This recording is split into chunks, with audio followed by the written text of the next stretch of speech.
한국 설레발치지 말아라. 루마니아의 K9 자주포 도입을 둘러싼 논쟁이 뜨겁습니다. 최근 루마니아 국방부는 의회에 차세대 자주포 도입을 위한 예산 승인을 요청했는데요. 국내 다수의 매체도 폴란드 사례를 예로 들며 루마니아가 대한민국 K9 자주포 도입을 결정했다고 앞다퉈 대서특필하고 있습니다. 이대로만 가면 무르르듯 자연스럽게 또 한 번 K9 자주포 대박이 터질 것 같은데요. 그런데 오히려 전문가들은 정반대의 분석을 내놓고 있습니다. 루마니아의 K9 자주포 도입 여부를 두고 첨예한 대립을 이어가고 있는데요. 그래서 준비했습니다. 오늘은 어디에서도 볼 수 없었던 루마니아 K9 자주포 도입의 실상에 대해 낱낱이 파헤쳐 드리겠습니다.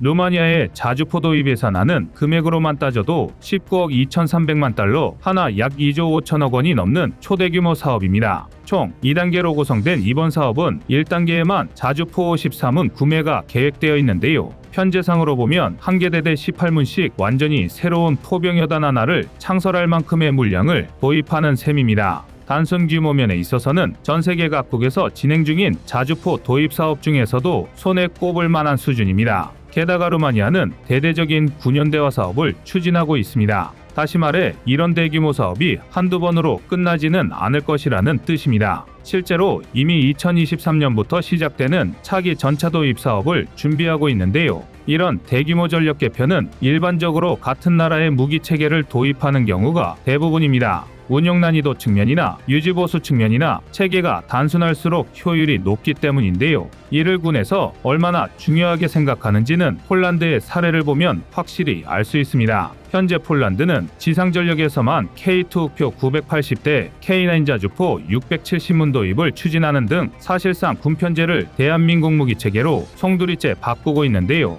이것도 모자라 최근에는 자체 개발한 보르숙 장갑차의 K9 차체 도입을 검토 중이고 여기에 추가로 AS-21 레드백 도입까지 검토하고 있습니다. 이뿐만이 아닙니다. 장거리 타격 무기 보유를 위해서는 K239 천무발사기 300대를 도입하고 자국산 사격 통제 장치 차대와 결합하여 WR300 호마르로 개수하는 사업을 계획하고 있는데요. 이 모든 게 체계 통합이라는 이유로 아주 쉽게 설명할 수 있습니다. 그리고 루마니아 또한 폴란드 사례처럼 외산 무기를 일원화할 확률이 큰데요. 즉 이번 자주포 도입 사업의 결과에 따라 앞으로 수십 년간 이어질 루마니아의 군연대화 사업에서 유리한 고지를 선점할 수 있다는 뜻입니다. 심지어 루마니아는 지난 2022년 국방 예산을 GDP 2.5% 수준으로 높이겠다 밝혔고 향후 최대 3%까지 점진적으로 증액할 것이라 선언했는데요. 지금의 자주포 도입 사업은 이 막대한 계획의 마중물에 불과합니다. 그런데 문제는 이처럼 워낙 미래가치가 큰 대규모 사업이다 보니 너도 나도 줄을 대느라 온갖 잡음이 끊이질 않고 있다는 건데요. 우선 이쯤에서 확실히 짚고 넘어가야 할 점은 루마니아가 아직 예산만 확보 중일 뿐 아직 어느 나라에 어떤 자주포를 도입하겠다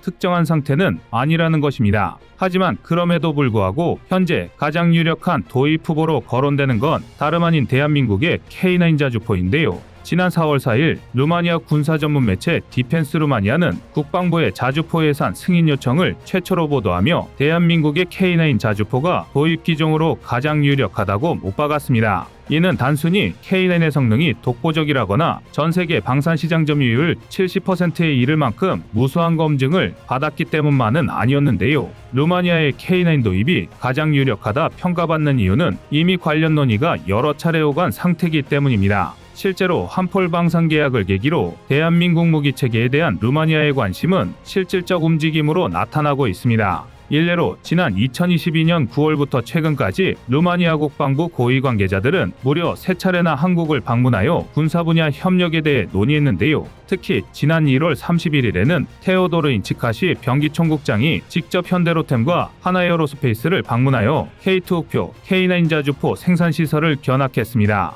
특히 하나에어로스페이스와는 루마니아가 탄약 생산을 다른 나라에 의존하고 있는 문제를 개선하기 위해 상당히 심도 깊은 논의를 나눈 것으로 알려져 있는데요. 대한민국으로 치면 방위사업청장이 직접 타국의 방산업체를 방문해서 군사협력을 추진한 셈입니다. 이 정도면 아무리 방산계약에 변수가 많다 하더라도 사실상 가계약이나 다름없는 상태인데요. 게다가 대한민국과 루마니아의 방산협력은 여기서 끝이 아닙니다. 지난 2월에는 루마니아의 국영방산업체 로맘과 K9의 제작사 하나에어로스페이스가 무기체계 협력을 위한 양해각서 MOU를 체결했습니다. 물론 일각에서는 MOU를 체결한 것을 두고 기업 간의 친선을 위한 것뿐이지 실질적인 의미가 없다고 주장하는데요. 하지만 양사의 MOU는 K9 자주포, AS-21 레드백 등의 무기체계에 대한 공급 및 활용, 보수 유지와 관련된 상호협력 방안이 담겨 있습니다. 더군다나 로맘은 우리로 치면 국방과학연구소 ADD와 비슷한 위치입니다.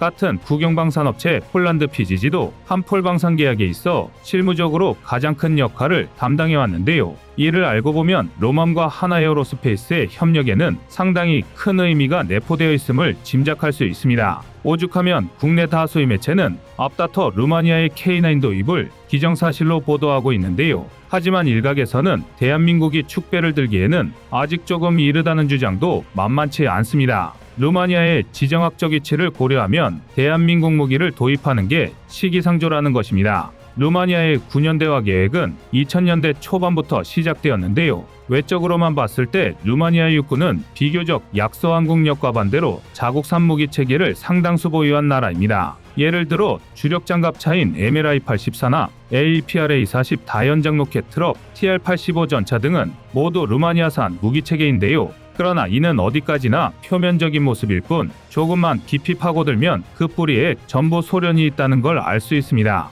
MLI-84는 사실 소련의 BMP-1 모델을 면허 생산한 장갑차입니다. 그나마 현대식 개량형인 MLI-84M에 이르러 포탑을 기관포, 대전차 미사일 복합무인 포탑으로 교체했을 뿐인데요. 또 APRA-40은 그 뿌리가 1963년 소련에서 개발한 BM-21에 있습니다. 그래도 그나마 TR-85 정도가 소련 T-55를 기반으로 루마니아가 독자 개발한 전차라고 부를 수 있는데요. 하지만 겉만 번지르르 할 뿐 TR-85의 신뢰도는 암울한 수준이라 루마니아는 2023년 차세대 전차 도입 사업을 준비 중인 것입니다. 루마니아의 무기 체계가 표면적으로나마 자체 개발의 형태를 띈 건 1950년대 후반부터 소련의 위성국 신세에서 벗어나 독자 노선을 걸었기 때문인데요. 루마니아는 상당히 이른 시기부터 친서방 노선을 타기 시작했고 1960년대 후반에 이르러서는 아예 소련과 다른 나라 취급을 받았습니다. 그나마 바르샤바 조약 기구에 소속되어 있긴 했지만 소련 붕괴보다 2년이나 빠른 1989년에 민주주의 체제를 확립하기까지 했는데요. 그러나 이를 바꿔 말하면 서방의 혜택도 소련의 혜택도 어느 쪽도 제대로 수혜받지 못했다는 뜻입니다. 물론 왕년에야 루마니아군이 발칸반도의 주력이라 평가받았던 적도 있었지만 이데올로기와의 변화에 따른 경제구조 붕괴 등 악재가 거듭되면서 군사력이 상당히 약화되었는데요. 그렇기 때문에 루마니아의 군 현대화 계획은 국가의 운명을 걸고 안정적인 안보 환경을 조성하려는 국책 사업이 될 수밖에 없습니다. 특히 2014년 크림반도 사태 이후 루마니아는 러시아의 우크라이나 침략을 미리 예견했고 9년대화 계획을 가속했는데요. 그런데 이것이 대한민국 K9 도입에 걸림돌이 될 수 있는 이유는 루마니아의 국제적인 영향력 때문입니다. 지금까지 말씀드린 내용을 되짚어보시면 폴란드와 루마니아가 굉장히 비슷한 포지션임을 알 수 있으실 텐데요. 나토를 위시한 서방 세계의 폴란드와 루마니아는 우크라이나, 몰도바를 제외하면 사실상 러시아의 진격을 막을 유일한 방패막이입니다. 그러나 두 나라에는 결정적인 차이가 있는데요. 폴란드가 대한민국 무기 체계로 독자 노선을 걸으며 이를 활용해 다른 나라의 영향력을 발휘할 수 있을 만큼 국력이 탄탄한 나라인 반면 루마니아는 이게 불가능하다는 것입니다. 조금 냉정하게 말하면 되려 다른 나라의 도움을 받아야 러시아를 막아낼 수 있는 약소국인데요. 실제로 유럽에서 루마니아의 위상은 집시, 범죄자, 외국인 노동자 등으로 대변됩니다. 앞서 말한 독자 노선의 영향으로 루마니아는 2000년대에 들어서야 비로소 경제가 안정화되기 시작했습니다. 그렇다 보니 아직 경제적으로 풍요로운 서유럽에서 생계를 이어나가는 루마니아인 다수가 남아있습니다. 쉽게 말해 서유럽의 외국인 노동자 중 루마니아인이 차지하는 비율이 상당히 높다는 것입니다. 그리고 이들 중 일부는 범죄 행위에 연루되기도 했는데요. 서유럽에서는 아직도 루마니아인 이퀄 소매치기라는 편견이 남아있기도 하고 루마니아 마피아로 대변되는 범죄 조직들은 트럭 강탈이나 각종 사기, 보이스피싱이나 심지어 인신매매 등으로 악명이 높습니다.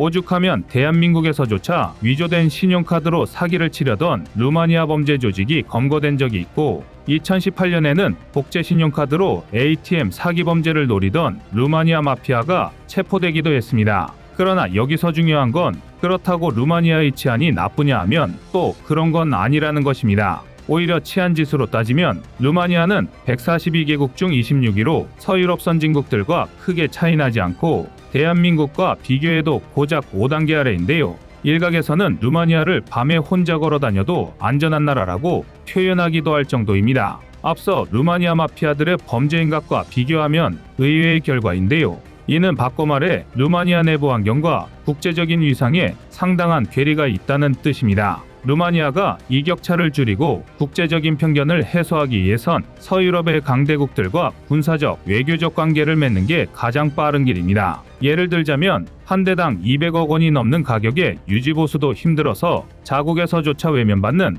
독일 펜저하우비츠2000을 도입하는 식으로 독일과의 관계를 돈독히 할 수도 있을 것입니다. 지금까지 유럽의 많은 나라들이 독일에 기대어 국제적인 영향력을 확보해왔는데요. 이미 가장 가깝게는 노르웨이가 독일과의 유대를 핑계로 K2 옥표 대신 레오파르트 2 A7을 도입한 전적이 있습니다. 하지만 안보에 정치적 이해관계가 개입하기 시작하면 늘 좋지 않은 결과가 나오곤 했습니다. 방금 말씀드린 노르웨이도 레오파르트 2 도입으로 홍역을 치르고 있는데요. 국민의 안전을 지키는 데에는 절대 타협이 있어선 안 된다는 걸 부디 루마니아가 잊지 않길 바라겠습니다. 이상 꺼리튜브였습니다.